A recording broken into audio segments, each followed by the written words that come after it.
Dr. Derek Alessi. Welcome to the show. Hi, Lisa. Thanks for having me on. It's my absolute pleasure. And in our pre-recording sort of chat, I could already tell I'm very excited to talk to you today about, well, your company's Strength Genesis and just in general picking your brain on all things sort of strength training, nutrition, health optimization, longevity, and so on. But to kick us off with, what's the number one thing you're excited for our listeners to learn today from our conversation? I want them to get excited about the fact that getting fit, getting in shape, getting healthy is easy and it's in their hands. They need no one else and they could do it on their own, and it's not as hard as you think it is. Wonderful. I love that because, yeah, nothing holds us back more than victim mindset, where we're just generally blaming other things or even just our genetics or whatever else it might be. But yes, tell us about your company, Strength Genesis, what you stand for, what you promote, what the philosophy is. So, Strength Genesis started as a labor of love, being a 30-year veteran as a health professional. So, my background is my PhD is in exercise science, my master's degree is in nutrition. So when I look at how we got involved in Strength Genesis, what I was really looking for was the highest possible quality ingredients that I could get worldwide. In the last, I'm going to call it 10 to 15 years, access to far-reaching ingredients became more easy for smaller companies. No longer did you have to be a mega conglomerate company in order to get some really high quality ingredients. So in doing so, I was looking at the ends of the earth of what I wanted to take personally in my health journey.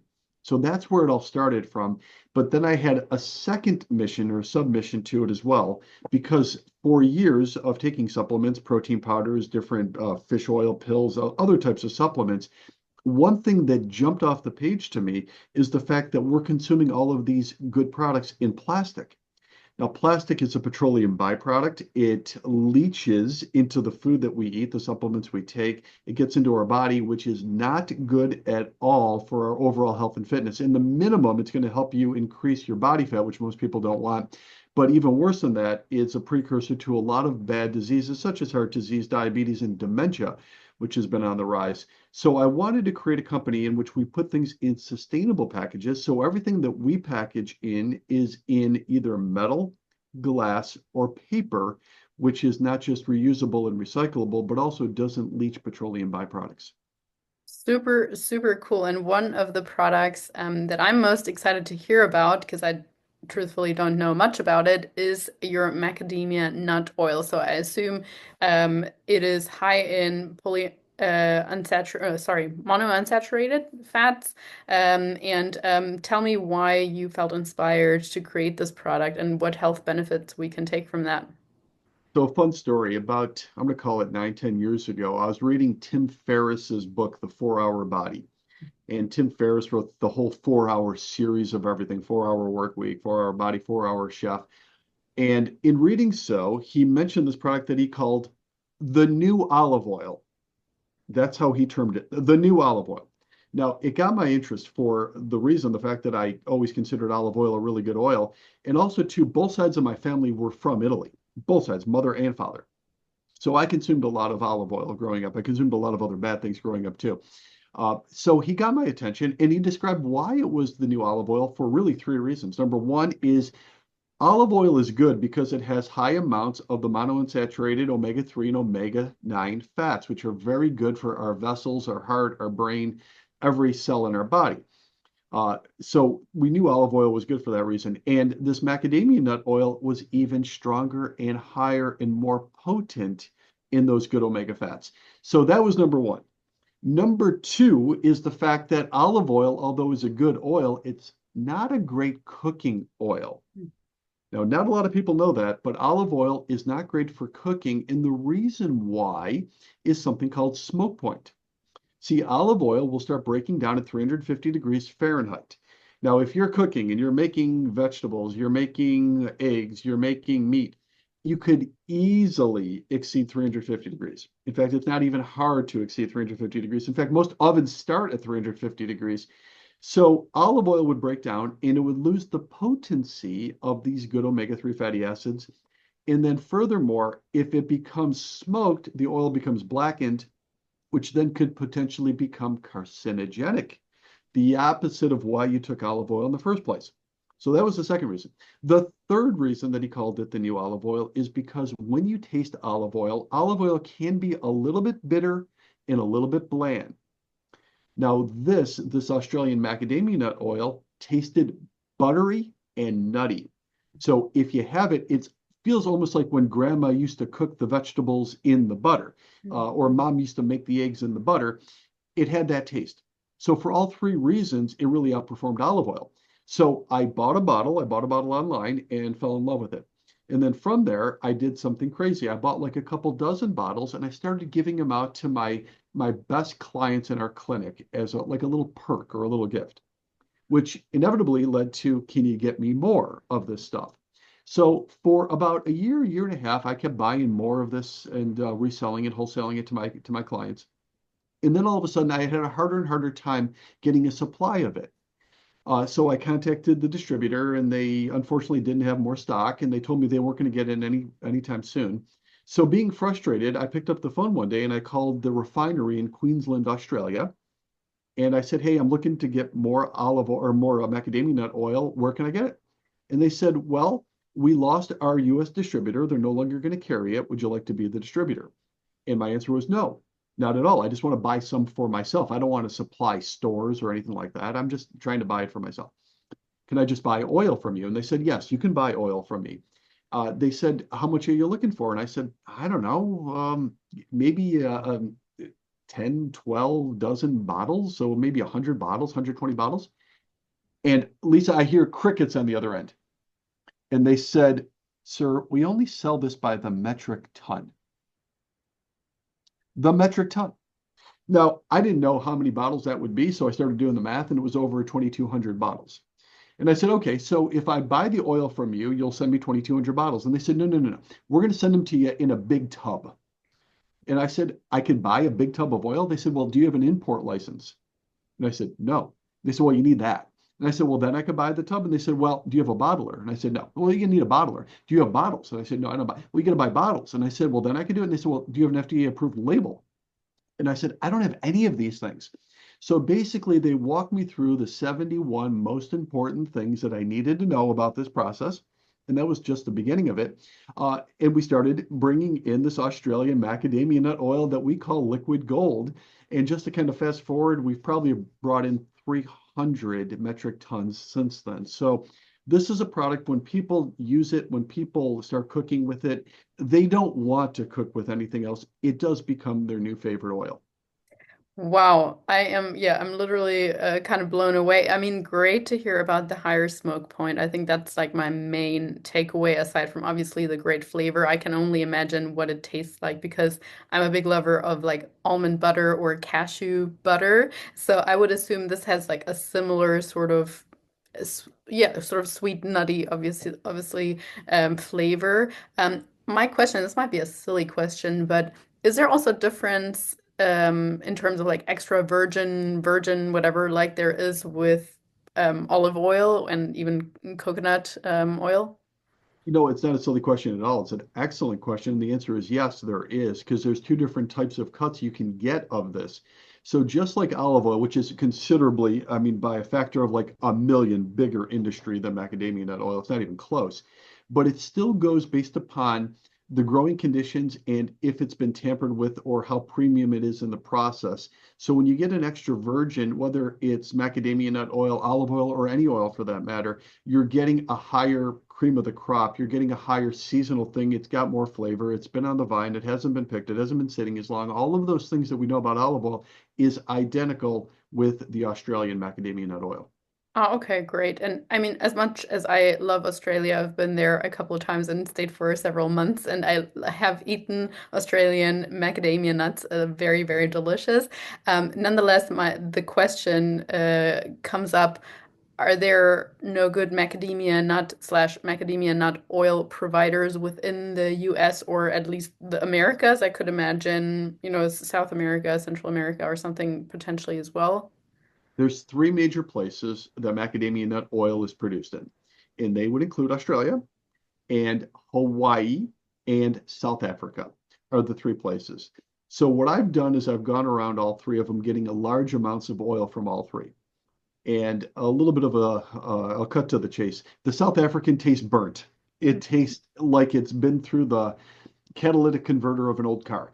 It's hard to take. It really is. It's very harsh. Hawaiian isn't bad, but it's thinner. It's Mhm. not as thick, it's not as goldeny, it's not as rich tasting. So then it becomes the profiles are very similar, but the consistency, the richness, and the taste is a little bit different because I really wanted to get it from Hawaii more so than Australia. But they're not as complex in Hawaii. They don't use the same refinery methods. And the other part about this is in Australia, where we get it, it's cold pressed. Mhm. So they're doing it at very low temperatures to keep the integrity of the omega fatty acids. Whereas in the refineries I dealt with in Hawaii and in South Africa, they weren't cold pressing it. They were heating it up to extract it, which is a quicker and faster way to do it. It's a cheaper way to do it, but it doesn't keep the properties as well. So all of those reasons we looked at Australia as being the primary source, not just because Tim Ferriss said so. Those are very good reasons. And I do believe I know the answer, but I want to clarify for the listeners. Does this oil have the same macronutrient profile slash calorie profile as extra virgin olive oil or butter or whatever? Meaning, is it also, per tablespoon, roughly 120 calories or so? Or what can we expect there? Yeah, so every oil, every fat will be the same regarding the nutritional breakdown. So the calorie count, the serving, 1 tablespoon is exactly it. 120 calories, all the calories are going to come from fat. There's no protein in it, there's no carbohydrates in it whatsoever. It's interesting that you say that though, because sometimes customers will comment and say, "Oh, it seems like this oil is so high in fat." Well, it's 100% fat, just like olive oil. It's a 100% oil. It's a 100% fat. Yes, there's no protein, there's no carbs in it whatsoever. It's a fat.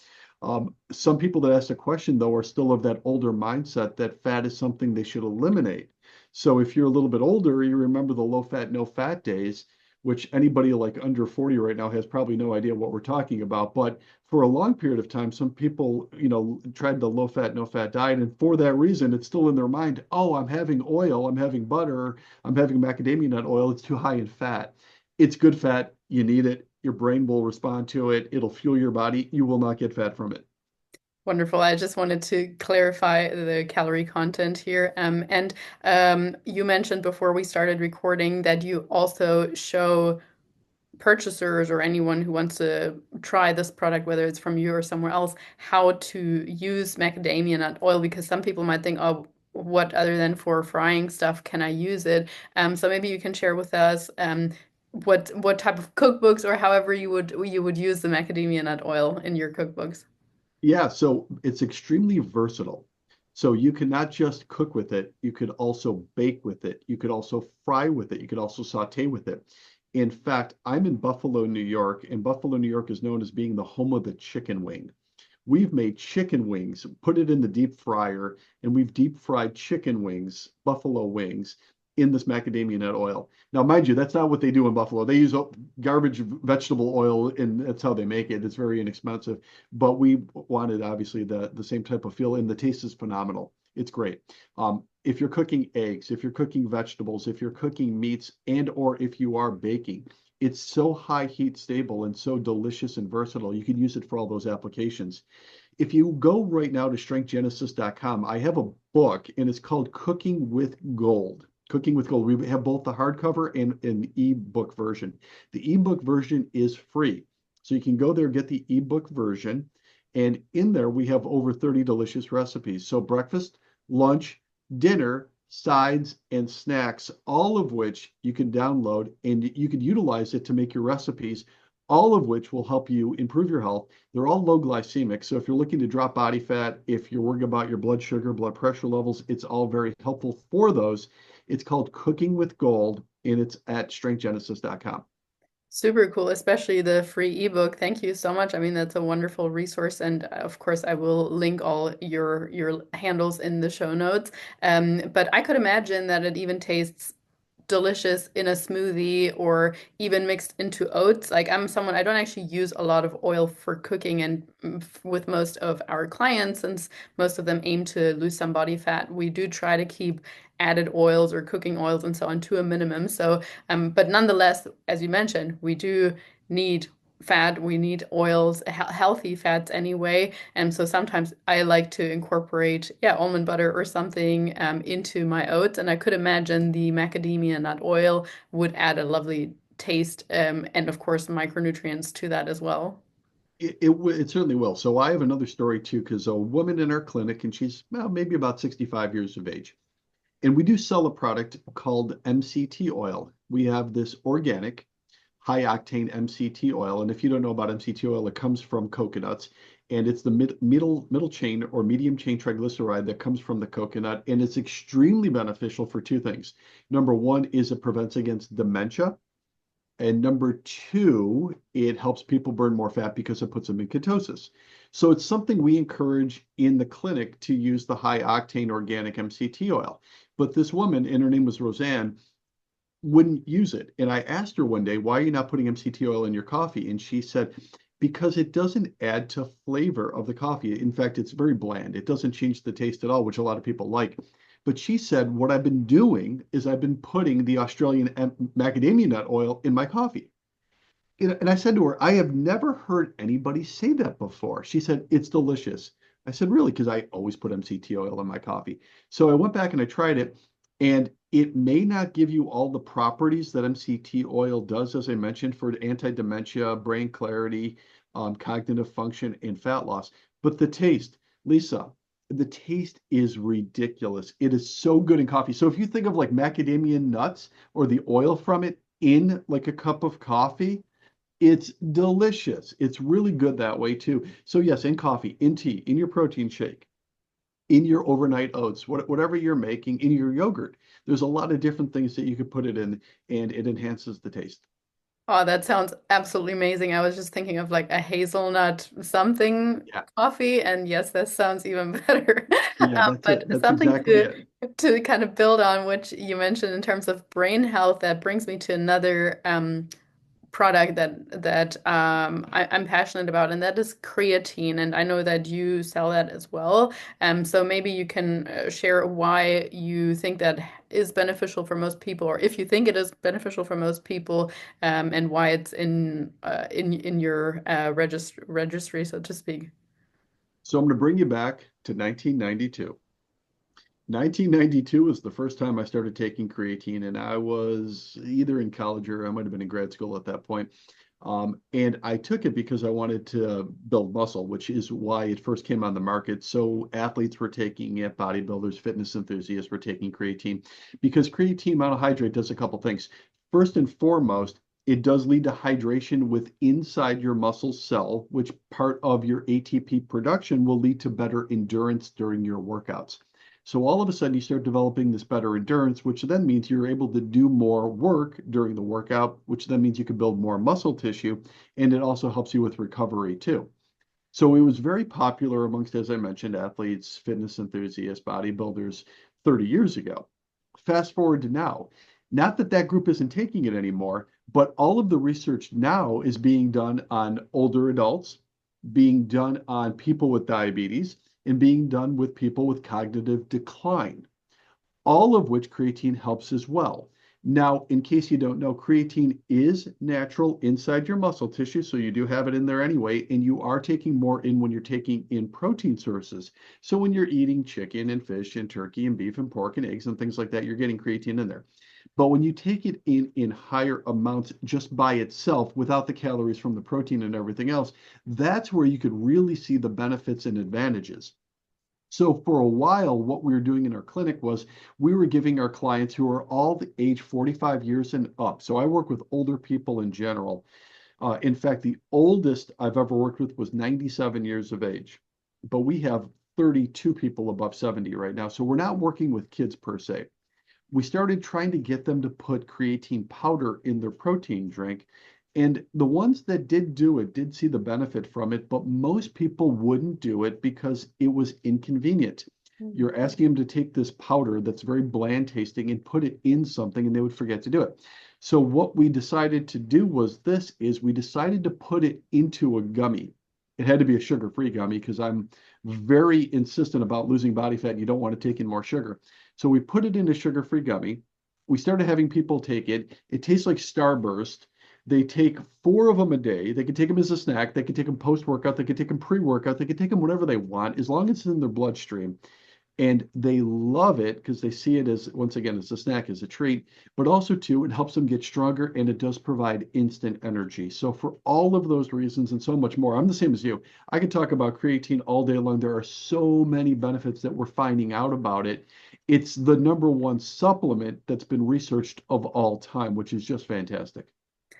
So great that you're highlighting how beneficial it is also outside of the muscle building space, because I do think for a long time it was just thought of as if you want to gain muscle or if you want to be stronger, that's when you take it. But other than that, there was not much research out there in regards to any other benefits. And what I like about your product so much as well is that it's sugar free, because I know several people exactly like you, they don't want to take it as powder, or it actually bloats them if they take it in powder form all at once, and so they'd rather have it in smaller in chewables is what I've heard so far. But almost all the chewables I have found online so far, they contain sugar, and so this is great that well, number one, it seems to taste great, and number two, it's sugar free, so absolutely love it. And just one last sort of product I want to pick your brain on, because we have so much else to talk about also. But what just caught my interest was your beets. Is it a powder or is it a beetroot capsula? What is it, and why is it beneficial? Well, we do use the beetroot powder inside our apple cider vinegar gummies, Oh, right? okay. So I don't have a beet product by itself. We don't have a sole beet product, but we do use beet powder inside the apple cider vinegar gummies for a couple reasons. Is because we wanted that natural color and we wanted the taste of it inside there. So that's why we incorporated it into it. And also, too, it does take down the harshness of the apple cider vinegar or the vinegar part of it. So it's easier to take in. And that's also a sugar-free product, too. Once again, just to back up like a half a step, we used to sell this very popular apple cider vinegar liquid. It was the actual apple cider vinegar. Fantastic product. It was all with mother. It was all raw. It was all organic. It was an amazing product. But the problem is, just kind of like the creatine, compliance was low because drinking vinegar isn't fun. It's harsh. Even I had a hard time getting it down, and I'm a person that could pretty much will myself to do anything, and I was struggling with it. So we looked at changing that into a gummy as well, but once again, had to be sugar free. It had to taste decent too. So we wanted to make sure all of those boxes were checked.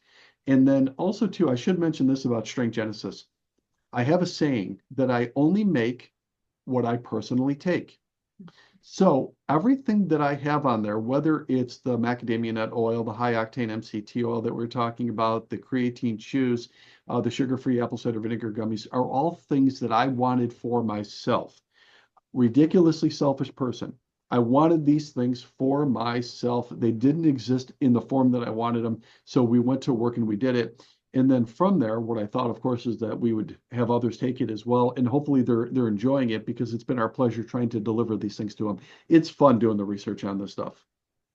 That's awesome. Again, great why. And I think the same applies to coaches or doctors. If you have a strong driver, like personal passion or interest in something, you're able to deliver so much of a better service or product because you truly care about it, and you have probably benefited or are benefiting from it as well. So very, very great to hear that.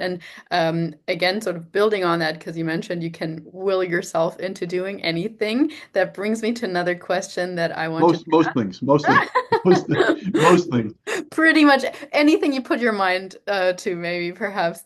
But yeah, so that brings me to another question or another topic I wanted to talk to you about, and that is just in general strength training, or doing hard things like that, and why we should do incorporate strength training into our training regime under the lens of longevity, but of course also aesthetic purposes and strength and so on. So when you ask somebody where are calories burned, and you get all these different answers, you get, well, it's burned in your heart, it's burned in your brain, it's burned in your gut. The only place in our body where we burn calories is in our muscle tissue. So there's something called the metabolic equation. Every 1 pound of muscle on a human body is responsible for burning between 35 to 50 calories per day. That's why there are different genetic advantages when you think about it. A tall person will always have more muscle. They'll have a faster metabolism than a shorter person. A younger person, in general, will have a faster metabolism than an older person, and men, in terms of gender, will have more skeletal muscle mass, have a faster metabolism than a woman. So those are the reasons why. Okay, so it's based upon muscle. Now, we start losing muscle tissue after we hit our genetic peak. So women about age 22 to 25, men maybe a little bit later, 25 to 28. You don't recognize it at age 29, but by 39, you probably do. By 49, you're wondering what happened. By 59, you're thinking, what's the use? We're losing muscle, we're losing metabolism, we're not burning as much, we're gaining body fat, we're not moving as well because muscle also equals movement. We're losing bone density, we're losing cartilage, tendon, connective tissue. Our balance isn't as good. Our coordination isn't good. Our stabilization is starting to go. We're losing our confidence because of all of it. So the common denominator is we have to see what we're losing and minimally try not to lose it, but hopefully even more so than that, how could we reclaim it? Now, a lot of people are saying, well, you don't understand, Dr. Derek. I'm already 60, I'm already 70, I'm already 80, I'm already 90 years of age. Understood. So it's not going to come back as quickly than if you were 30 or 35 or 40. I get that. But it still can be worked at any age. At any age, muscle tissue will respond. Okay, so that's super important. Now, I'm not saying that every workout is appropriate for everybody, but it's not an age-related thing. We have to focus on improving it because I like to say muscle tissue is the fountain of youth. So that's what Ponce de Leon really should have been searching for, more so than this fountain that you could drink out of and live forever. They should have been looking for more muscle tissue. That's a great quote to throw in there. And yeah, I too have heard of muscle tissue being referred to as the organ of longevity, really. And I think that that absolutely applies. I love that you highlighted that it's not never too late, no matter the age. I often hear because I work mostly with women, sort of perimenopause, menopause, that type of age bracket. And often it's like, oh no, after menopause or especially post-menopause, it's so much harder. It might be harder, it might feel harder, but exactly to your point, there are several studies, the research is showing that we can still build muscle with the right training. And if we're pairing that with the right protein intake, with things like your creatine and so on, and of course lifestyle practices like a good emphasis on sleep and stress management, we can truly achieve quite a few things. And so throwing in the mindset in there, if someone comes to you with that preconceived notion of, no, it's just normal to lose muscle, it's just normal to become more fragile as we age, how do you work with them, or what tips do you give them in order to overcome that limited mindset, or that limited mindset? It's the same as in school, right? So in school, let's say that I'm unhappy with my grades and I go seek out my teacher. Now, I say to my teacher, I want to do better in school. And they say, well, understood. Let's first evaluate what grade you're in. Let's see what your grades are. And then what we're going to do is we're going to put together the right classwork, the right homework, and the right evaluations, and you're going to see your grade point average improve. We understand that for school. That's a very clear analogy. We've all been through it before. However, in fitness, we don't seem to know that. We think that, oh, it's just unfair.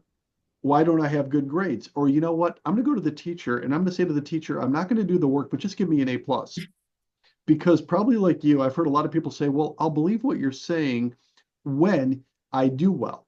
Well, if I said to the teacher, give me an A plus and then I'll do everything you say, it doesn't work that way, right? We have to do the right classwork, homework, and evaluations, and you'll see your grades improve. Here, the classwork happens to be what we're doing fitness-wise, building our muscle tissue, increasing our metabolism, moving better. Our homework is going to be our nutrition, our diet, our food. That's mostly what you're going to be doing on your own at home. And then your evaluations will start improving in a clockwork type of a fashion. And what you're going to see is your grade point average improve more and more and more. Now, you might say, but it's unfair. Somebody I know has improved quicker than me. Somebody, or when I was younger, it used to be faster. Look, same thing in school. Everybody probably knows somebody that didn't have to study that much or do too much work and they got amazing grades. In fact, my best friend growing up was the valedictorian, and I always kind of resented and teased him for it because he didn't study that much. And I was a kind of student that had to really spend a lot of time, really focus. I was capable of good grades, but oh my goodness, I put in so much more time than my buddy, and I kind of resented it. Fitness is the same thing. Most people aren't super fast. Most people aren't super slow. Most of us, just like school, are somewhere in the middle. So you do have to work for it. You might not be the next great Olympic athlete, but you do have to work for it. But you'll see it improve steadily, just like your grades over time. And when you take that mindset, it completely changes the whole paradigm of what I deserve, what I should have, what arguments I could build, what victim mindset I'm going to throw out there. And you start looking at it like school, and it makes total sense. I think this is the most brilliant comparison. I have never heard that before. I have heard many analogies or metaphors when it comes to weight loss endeavors and mindset, but I think that also shows that it's not something you can do once and you're done with it. Because many people think, oh, 6 week diet, I'm gonna get that weight off, and then I'm gonna go, and then that's it. I'm gonna go back to quote unquote normal, whatever the heck that means for them. But this just shows if you go to school, I mean, you can't say, oh, I'm gonna give it my all in this semester, and after that, slacking off again. So no, it's a continued education effort. You need to put in the work. Well, Lisa, that's exactly what most people do, though. So they do what they'll say is, "Oh, for 6 weeks, I'm gonna go to the gym every day. In fact, I'm gonna do double sessions. I'm gonna go pure keto for 6 weeks. I'm gonna try to be perfect, and I'm gonna cut my calories down to nothing."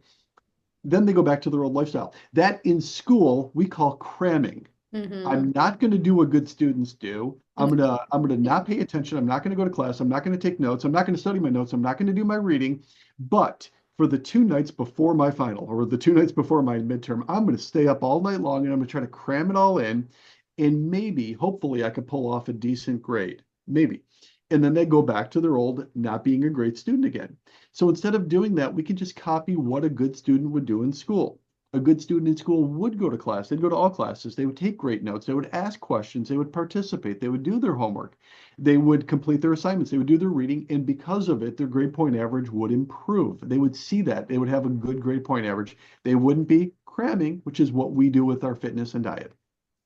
Again, I think it's a great point that you also mentioned asking questions. I always say some of the most successful, or the most successful clients that we have, they want to understand. It's not just give me a meal plan, I'll follow that. I don't really care about why or whatever. Because if you understand why your, protein is roughly set at this and that target, or why your first meal of the day should include protein as opposed to just being pure carbs or whatever, then it makes sense to you and you're gonna do that forever, hopefully, or so, as opposed to just thinking I'm gonna need to follow that plan or that recipe or whatever for the rest of my life. So asking questions and actually wanting to understand. We don't all need to have a passion for something. Other people have a passion for finances. I certainly do not. Nonetheless, I should learn a little bit about finances in order to grow my wealth if I want to be wealthy. And likewise, if someone wants to have a healthy body, they should probably know at least the basics of nutrition and so on. And initially, when we started, you mentioned you're excited for people to learn that they can take their own health into their hands and that they often likely don't need all the medication or medical help that they think they require. So what's a way that we can move away from that sick care more that we have and looking more into nutrition as a way of prevention, or what might be some actionable steps for people to take to go into that direction? Yeah, no, it's an awesome question regarding strategy for it. What I typically do when I meet somebody for a consultation is even before that, I want to see where their mindset is. So if somebody, as you mentioned, is over the age of 45 and maybe their body fat is elevated on medication for anything from diabetes, heart-based problems, blood pressure, thyroid disorder, it could be a lot of those things or a combination of them. Before I start giving them a strategy, because being in this field so long, I just want to jump off right out at them and tell them what to do to fix it. But my first question I'll ask them now is, why is this important to you? Why? You've been taking medicines right now. You see your doctor all the time. In fact, you spend most of your weeks in a waiting room. Why is this important to you now? And I want to hear what the reason is. And then usually I'll follow it up with a question because they didn't expect that one and they really won't expect this one is I'll say to them, why are you worth this to you? Why are you worth it? I want to hear them give me that answer because I don't think anybody's ever asked them the question, why are you worth it to you? I don't mean to me. I never ask a client to try to justify themselves to me. I want them to justify themselves to themselves because that is the number one relationship that they have to get a handle on. What are they trying to accomplish and why is it important to them and why are they worth improving? Once they get that down and think about it, then we could get into strategy because your mindset controls, it's the mothership, it controls all of that. Then we input the strategy, the diet strategy, the fitness strategy, and voila, wonderful things happen. So, as I was alluding to earlier, this whole thing can be quite effortless and easy. If somebody says to me they want to drop body fat, get off medication, and become healthier, boy, that's about the easiest thing you could ask me to help you do. They'll say, well, what are some of the harder things? Well, if you were trying to perform in a sport and we had to do sports-based performance or something like that, that's really difficult. If you were very injured or immobile and we had to try to get that back again, that's harder too. We have to do a lot of technical things. But dropping body fat and getting healthy and regaining your life is really much easier than most people are making it. Number one, decide. Number two, talk about to yourself why you're important. Number three, handle it just like school. You have to have the same type of learning mindset. If you do all of those things, we'll put the strategy in and you're going to do great. I love it. It sounds very simple. It's certainly not easy, but it sounds simple. I think the hardest part for people, and going back to the school aspect, the hardest part for people is staying consistent, being consistent, and with that, going back to some of the things we spoke before, not doing things that are super extreme, focusing on the small things, doing them daily, even taking things like creatine daily. It's about the consistency with that. If you take a double dose of creatine once and then nothing for 2 weeks, you're throwing out money out of the window. That's not saturating anything in your muscle cells. So consistency with everything. And I love having that foundation of knowing your why, of being really, really strong. Like, am I doing this just for me? Am I doing this so that I'm around for my grandkids longer? Am I doing this so that I can live on my own for longer without requiring help or anything like that? I think once you're so clear on that and you can remind yourself of that in tough moments where you're just so tempted to go back to your previous way of living or what is quote unquote normal. And we now know that normal means being sick most of the time or dying of heart disease and everything else which might have been preventable. Yeah, so if a person comes back and says, well, my doctor said I should, I stop them right there. Said, you are under no obligation just to please your doctor. That's not going to last. You can't do it for anybody other than yourself. Also, too, Lisa, you probably hear this as well. I hear this underlying tone all the time of people that, and I don't mean to sound like somebody's first grade teacher here, but they don't believe in themselves. They don't believe that either they're worth it or they don't believe they can do it. That is really cutting yourself short and making this process harder than it needs to be. It really does. You're going to have a hard time getting an education if you don't believe you can get an education. You're going to have a hard time tying your shoe if you don't believe you can tie your shoe. Now, I'm not saying that it naturally will come to you overnight. I'm not saying that at all. You do have to work for things. In fact, anybody that's gone to school, they didn't hand out degrees overnight. Anybody that's ever accomplished anything in life, in career, in athletics, it didn't happen overnight. But if you don't believe you can ever accomplish these things, what chance do you really have? So you must believe in yourself that you can pull it off, and you need nobody other than yourself. You don't need your doctor just telling you and barking at you to be better and get less medication. You don't need a spouse. You don't need anybody. You need yourself. You need yourself and believe. Then we'll put the strategies in there. Yes, we're going to build some muscle. Yes, we're going to keep blood sugar levels low and insulin levels low with your diet. You're going to lose a lot of body fat. And yes, of course, as you mentioned, consistency. You can't just do it one off. We're not cramming here. We're doing it as a good student. We're going to become a good student so you could reap the benefits every day of your life. Wonderful. Absolutely. And yeah, unfortunately, that lack of self-belief usually turns into a self-fulfilling prophecy in the way of self-sabotage because you're just gonna execute exactly what you believe. So no, turning that around and first of all, becoming aware of it and then turning it around and getting guidance, getting help, getting accountability, those are really, really the big pointers. But Derek, thank you so much for all the wisdom you have shared with us today. I'm really excited for people to go check out the liquid gold and with that your ebook and anything else that you offer on your website and just in general to learn more from you. So certainly go and follow Dr. Derek, please. And yeah, thank you for your time. It's been a true pleasure speaking with you. Lisa, I had a lot of fun today. This was great. I always enjoy this message, of course, and thanks for having me on. I appreciate it.